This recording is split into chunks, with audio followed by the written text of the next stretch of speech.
All right, folks, crypto is a little bit up today, and it actually went past 64K around the same time that Kamala Harris actually spoke out on crypto. Mostly positive, but with the investor protection thing that we've all come to expect.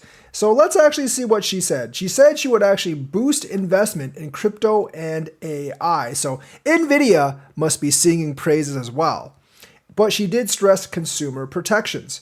So Harris made her first public statement about crypto amid her campaign for the United States presidency, vowing to encourage investment in artificial intelligence and digital assets during a Wall Street fundraiser. So she didn't say, like Trump, that America would be the crypto capital of the world. She didn't debut her own shitcoin. She didn't debut her own DeFi platform. She just said, we will partner together to invest in America's competitiveness, to invest in America's future. We will encourage innovative technologies like AI and digital assets while protecting our consumers and investors, Harris at a fundraiser in Manhattan. So there's going to be restrictions on the industry, but overall, she's going to encourage investment in said industry. And crypto did react positively. When she actually said it, we went past $64,000. We retraced a little bit to $63,700. So I think crypto's gotten a bit of sweat off its brow, saying like, if one candidate wins, then, we're screwed. If one candidate, the other one wins, we're fine. Van Eck has actually mentioned this as well. Van Eck was like, we're fine regardless of who wins the election. I think this just more reinforced that. So that gave people a bit of confidence. So she said, we will create a safe business environment with consistent and transparent rules of the road. So not what Gary Gensler is doing. We will invest in semiconductors, clean energy, and other industries of the future, and we will cut out needless bureaucracy. Not really sure how they're going to do the last part.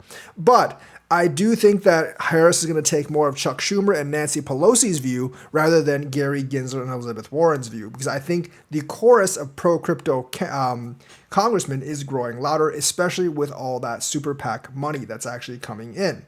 This is the first time that Kamala Harris has made a remark about crypto since she became the Democratic Party's presidential frontrunner. People have been wondering, what does she think about crypto? Is she going to be like Gary Gensler or like Chuck Schumer? And I think she's pivoting towards the Chuck Schumer side because she sees all that money that's going to come into political campaigns via crypto. Obviously, she's not quite as bullish as Donald Trump on it. She's not like, we're going to make this our national reserve or we're going to buy $2 million, like 2 million Bitcoins or something like that. But she basically said we're going to encourage investment in both digital assets and AI. So for those of you who are looking to buy coins, yes, AI coins, way to go. Digital assets, AI. If you're both, you're probably doing very well. Last month, Harris's senior campaign advisor, Brian Nelson, hinted she would support crypto policies if she wins in November, but said the industry needs rules of the road. So what I think this means is everything is going to be KYC AML, all the on-ramps anyways. I don't think she's going to try to KYC AML like the wallets and the DEXs, because I think overall, like Chuck Schumer was kind of against that as well. And there's many Democratic congressmen that are not actually about KYCing like wallets and stuff like that, because it's not impossible to do.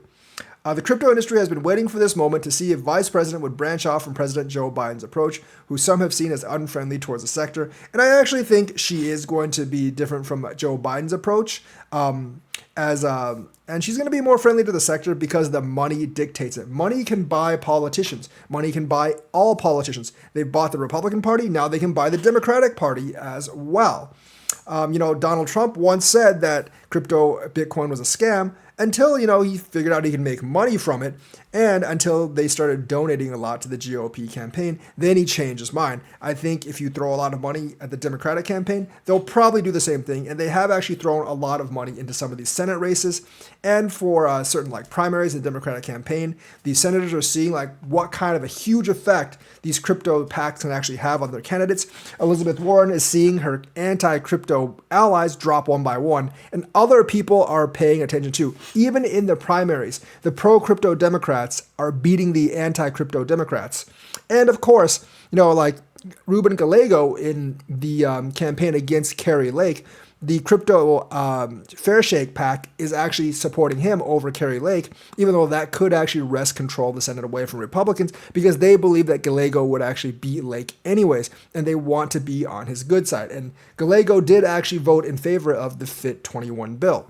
So there's a lot of money, like tens of millions, if not hundreds of millions, pouring into this. The money pouring into the coffers is convincing a lot of people, or a lot of people in crypto, a lot of politicians in crypto, to forego their original stance and act on a new stance.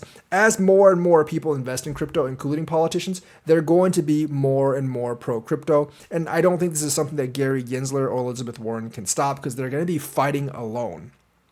You got guys like Rishi Torres, now Chuck Schumer and Nancy Pelosi. If all those guys are pro-crypto, the party is going to be pro-crypto. It's not nearly as forward-leaning as the concrete and visionary positions taken by Donald Trump, but it's still noticeable because she recognizes digital asset innovation as being important and on par with AI. So that's another comment that an industry leader has. So basically, VP and Jennifer Epstein, VP Harris says at a fundraiser on Wall Street that she will encourage innovative technologies like AI and digital assets while protecting our consumers and investors. And Wall Street is generally going to be pro-crypto now. You got BlackRock, Fidelity, all those others. Yes, I think she's going to encourage institutions to invest in crypto, and I think she's going to make like stuff like ETFs easier. So like probably to the dismay of Gary Gensler. But that also has a negative effect where there's more of a chance that BlackRock will just take over the industry. But, you got to take the good and the bad. This is progress, and progress is good. Crypto venture firm Variance legal chief Jake Chervinsky wrote on X, while protecting our customers and investors could mean a lot of things. And like I said, that is going to be full KYC AML. I don't think there's going to be an on-ramp that can operate in the United States without having that. So some of you that have been enjoying non-KYC AML on-ramps, I don't think they're going to have USD. I don't think they can really do anything about like DEXs and all that stuff, but DEXs generally don't have like fiat on-ramps. They might have USDT, USDC, and I think they are going to, and I would actually be leaning definitely towards USDC at this point, because they might want like more documentation, more audits, and more information from USDT. The anti-crypto army uses consumer protection as a smokescreen to conceal their attempts to destroy our industry, he claimed. I, for one, want to see policy details. And of course, that will definitely take time. But I think like with the Senate majority or minority leader supporting crypto, with the Speaker of House, even though Pelosi is no longer the Speaker of the House, I think she has a big effect on what Jeffries decides. And I think he's going to be more pro-crypto as well, being younger as well. And of course, you have the $120 million that's been used to influence elections. And like I said, the anti-crypto Democrats have dropped one by one, including one member of the squad and other members that have basically just been primaried by their opponents. I want to see where John Deaton actually does against Elizabeth Warren. I think if John Deaton is actually close to beating Elizabeth Warren, he doesn't have to beat her, which I think is pretty much impossible. But if he's pretty close to her, I think Elizabeth Warren might actually get the message and realize that if she doesn't actually hop on the crypto bandwagon, she's going to be voted out sooner or later. So that is the whole thing with Harris, and that actually has a lot of people more bullish on crypto altogether, because now it doesn't matter as much for who wins the election, in terms of crypto anyways. A big news for Solana, Firedancer, an early version of it actually launched. It went live on the Solana mainnet, but it's an early version. It's more like a beta version than anything else. An early version of the Firedancer independent validator client, Firedancer, has made it to the Solana mainnet, according to Jump Crypto's chief science officer, Kevin Bowers. Approximately 1% of the Solana network's proof of life stake comes from Firedancer, a presentation from Bowers showed. So they're getting this on the road. I think the main part of Firedancer is next year, but having this early version probably could incite some excitement on Solana, and it positions them well for the bull run, because the Solana's biggest weakness is, yes, it does keep going offline, and there's a lot of problems with that, but having this Firedancer thing, if it actually works well, soothes a lot of the problems and expands on Solana's scale, then it's a big win from Solana. And it could actually be the chain that eventually flips Ethereum. Validator clients like Firedancer will play a crucial role in processing transactions and building blocks on Solana's near $70 billion network. And it'll be much bigger than $70 billion when the bull run actually hits. And yes, I do believe the bull run is going to be hit. It has been touted as a superior solution to QUIC, a Google-developed data transfer protocol with a history of failing to process transactions when Solana experiences surges in network activity. So Firedancer is basically going to replace that and hopefully get rid of some of the failures. Bauer says that Firedancer is currently live on Solana testnet. So the actual Firedancer is on the testnet, but the early version of Firedancer, Frankendancer, is on the mainnet, and that is a big, big step for Solana. However, another Solana contributor at the same conference claimed that Firedancer is already live on Solana mainnet, but it's a non-voting mode. So it's not fully on yet, but it is actually live on the mainnet. They're going to test it, see how it goes, and then they're going to implement it fully. Non-voting mode essentially means it can't build blocks or partake in consensus. One of the primary roles of a blockchain validator, Cardano fan and ex-user It's Dave 88 noted. But remember, this is a step. I recognize the need for client diversity and actually really like their efforts to improve, but this is marketing that forgot to mention that the validator is missing about 60 to 70% of its primary role. One step at a time, my friends. One step at a time. I mean, I do think like some of the other chains that are supposed to compete with Solana are getting a little bit nervous. I mean, if Solana can actually fix this particular problem, and of course, they're going to fix the problem that like most of their validators are actually subsidized by the foundation eventually, then Solana can definitely take a leading role. We know it's better than Ethereum in terms of actual performance and cost, but they do have to solve a few problems. Some people still think it's a rug pull. I do not. I've used Solana, and it is pretty good to use, way, way better than Ethereum. I've also used some other chains that are also very easy to use, but in terms of like liquidity and stuff, Solana has them beat, and they do have the projects that to attract people. And with their new marketing, they're definitely expanding and encroaching in Ethereum's territory. There might be a China stimulus coming, and that might be good for crypto because even though Chinese people aren't really allowed to do anything with crypto, we know under the rug they do, and I'm pretty sure the government officials of the Communist Party, they do as well under the rug or under the table. But so this stimulus might actually have some people buying crypto from China. And the calls for the stimulus are getting louder and louder because China's economy has actually been spiraling for a few years. Ever since COVID, the government just hasn't admitted it yet, but it's been shrinking for a while as its population. And they don't really see any way out except for maybe giving a stimulus for temporary relief. Some people don't understand the Chinese economy is way, way, way worse off than like the American or even the European economies. So they can't really sustain what they're doing for very long. I know some people are like, oh, China's superpower. Yeah, that superpower isn't doing so well right now. The world's second largest economy has remained under pressure from a real estate slump and tepid consumer confidence. So the real estate slump isn't just a slump. It's basically a catastrophic collapse that they're basically holding up with a bunch of like matchsticks at this point. Evergrande completely combusted, but Evergrande is not the only real estate company in China like that. I bet actually most of them are like that. It's just that the government's trying to help and kind of like mask it, but I don't know how long they're going to be able to. There's just not the consumer demand right now. The population has been shrinking and has been shrinking for a long time. If you look at the basically real statistics instead of the ones the government pushes out, which obviously always say the population is growing.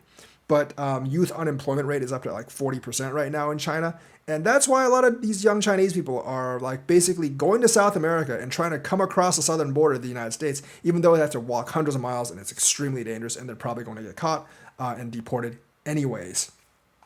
So the current policy to stabilize the property market is clearly not enough, said Xu Gao, Beijing-based chief economist at Bank of China International. More economists are calling for China to stimulate growth. I don't really think they can actually fix the problem, but they got to give it a shot. And I think internally, China's having those calls from its citizens as well. So they could issue as much as 10 trillion yuan or 1.2 trillion in ultra-long government bonds in the next year or two for investment in human capital. And some of that money might actually flow into the digital assets industry. I think China has been more and more coming to the crypto industry because they just need to find a way to stimulate their economy. And, Xi Jinping will probably try anything in order for that to happen. So that's according to a CNBC translation of Lu Mandarin language remarks available at the financial data platform Wind Information.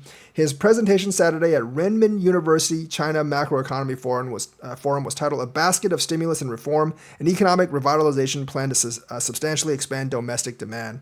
Xi Jinping almost wants to do the exact opposite thing. He kind of wants to go back to the Cultural Revolution / Great Leap Forward days. But many of those people are still alive and they don't want anything to do with that. So they're going to have to try to rescue the economy with stimuluses. And that could actually mean a lot more money flowing into crypto because, the real estate investment in China is just not that good right now. The guy did say he emphasized Beijing should not follow the same kind of stimulus as developed countries, such as simply cutting interest rates, because China has not reached that level of a slowdown. But he's obviously lying. China's slowdown is way, way worse than the United States. And they have like this like inverted pyramid for population growth that kills demand that they really can't fix. So after a disappointing recovery last year from the COVID-19 pandemic, the world's second largest economy has remained under pressure from real estate slump and tepid consumer confidence. And I think the real estate slump is way, way worse than people expected. So like Goldman Sachs earlier this month joined other institutions in cutting their annual growth rate forecast for China, reducing from 4.7 to 4.9 estimated earlier. The reduction reflects recent data releases and delayed impact of fiscal policy versus the firm's prior expectations. But I think the Chinese government is in pretty dire straits right now, and they have been in pretty dire straits for a while. Like making up random ass numbers, saying like that 90% of the death rate just disappeared, just so their population can officially keep growing. That's how bad it's actually gotten. And the Chinese economy, like last year, got so bad that Xi Jinping was like, "We're not going to publish numbers anymore because you don't need to know them." So when they say that, it's gotten pretty bad. So yeah, the stimuluses might actually be coming from China, and some of that might actually go into crypto, even though it's technically not allowed. But there's ways where they can actually buy crypto. So that's the news for today. Let me know what you think. Like and subscribe. Hit that bell notifications button. Thank you and have a nice day.